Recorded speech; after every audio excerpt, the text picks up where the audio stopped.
Bayang-bayang wewe gombel di pesantren tua.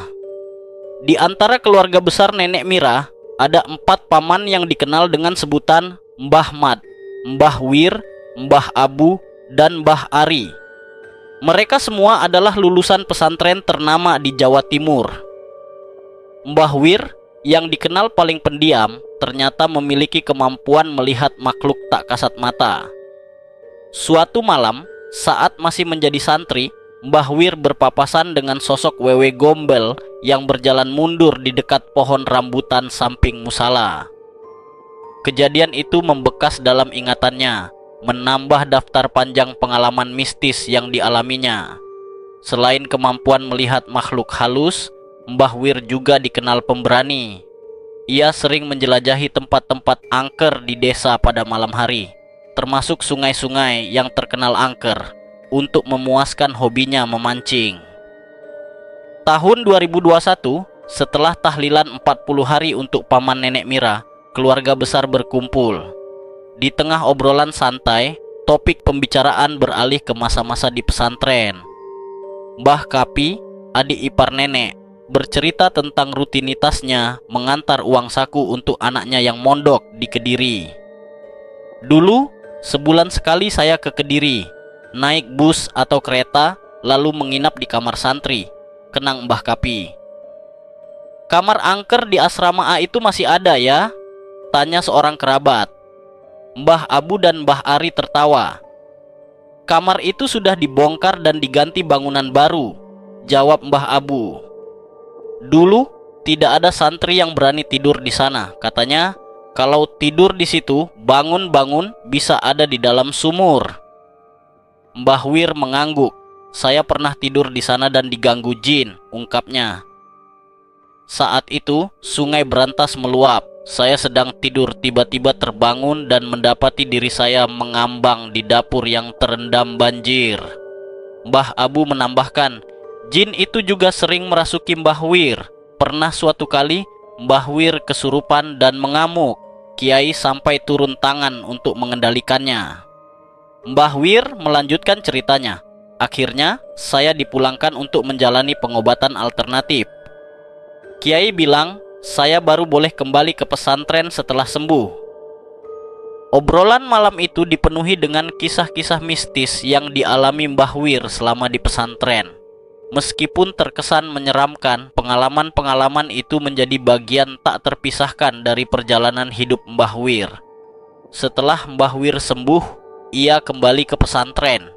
Namun, kejadian aneh terus mengikutinya. Suatu malam ia terbangun dan mendapati dirinya berada di atap asrama. Ia tidak ingat bagaimana bisa sampai di sana. Keesokan harinya, ia menceritakan kejadian itu kepada teman-temannya.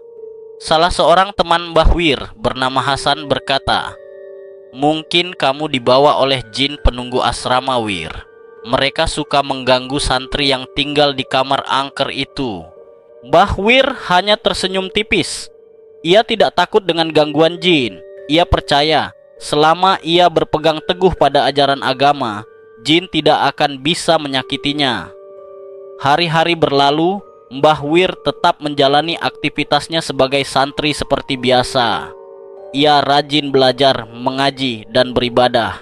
Namun, kejadian aneh terus terjadi. Pakaiannya sering hilang, buku-bukunya berpindah tempat sendiri, dan ia sering mendengar suara-suara aneh di malam hari. Suatu malam, Mbah Wir sedang mengaji di kamarnya. Tiba-tiba, lampu kamarnya mati. Ruangan menjadi gelap gulita. Mbah Wir mencoba menyalakan lampu, tetapi tidak berhasil. Ia merasakan hawa dingin yang menusuk tulang. Ia mendengar suara langkah kaki mendekatinya. Mbah Wir memejamkan mata dan membaca ayat-ayat suci Al-Quran. Ia merasakan kehadiran makhluk halus di sekitarnya. Hawa dingin semakin menusuk. Suara langkah kaki semakin dekat. Tiba-tiba, pintu kamarnya terbuka dengan keras. Mbah Wir membuka mata. Ia melihat sosok tinggi besar berdiri di ambang pintu. Sosok itu berwajah hitam legam, matanya merah menyala, dan taringnya panjang. Mbah Wir tahu itu adalah jin yang selama ini mengganggunya. "Jangan ganggu aku lagi," teriak Mbah Wir. Jin itu tertawa menyeramkan. "Kau tidak bisa menghentikanku, Wir. Aku akan terus mengganggumu sampai kau meninggalkan pesantren ini." Mbah Wir tidak gentar. Ia berdiri dan menatap jin itu dengan berani. "Aku tidak akan pergi dari sini. Aku akan terus belajar dan beribadah di sini. Kau tidak bisa menakut-nakutiku." Jin itu marah. Ia menyerang Mbah Wir. Mbah Wir mengelak dan melawan. Pertarungan sengit terjadi di dalam kamar. Mbah Wir menggunakan ilmu bela diri yang ia pelajari di pesantren untuk melawan jin itu. Setelah pertarungan yang melelahkan, Mbah Wir berhasil mengalahkan jin itu. Jin itu menghilang dengan teriakan kesakitan. Mbah Wir terengah-engah. Ia merasa lelah, tetapi ia juga merasa lega. Ia telah berhasil mengalahkan jin yang selama ini mengganggunya. Sejak saat itu, Mbah Wir tidak pernah diganggu jin lagi. Ia melanjutkan studinya di pesantren dengan tenang. Setelah lulus, ia kembali ke kampung halamannya dan menjadi seorang guru ngaji. Ia menggunakan ilmu yang ia pelajari di pesantren untuk menyebarkan ajaran agama kepada masyarakat. Ia juga sering menceritakan pengalamannya melawan jin kepada murid-muridnya. Ia berharap pengalamannya itu bisa menjadi pelajaran bagi mereka agar selalu berpegang teguh pada ajaran agama dan tidak takut kepada jin.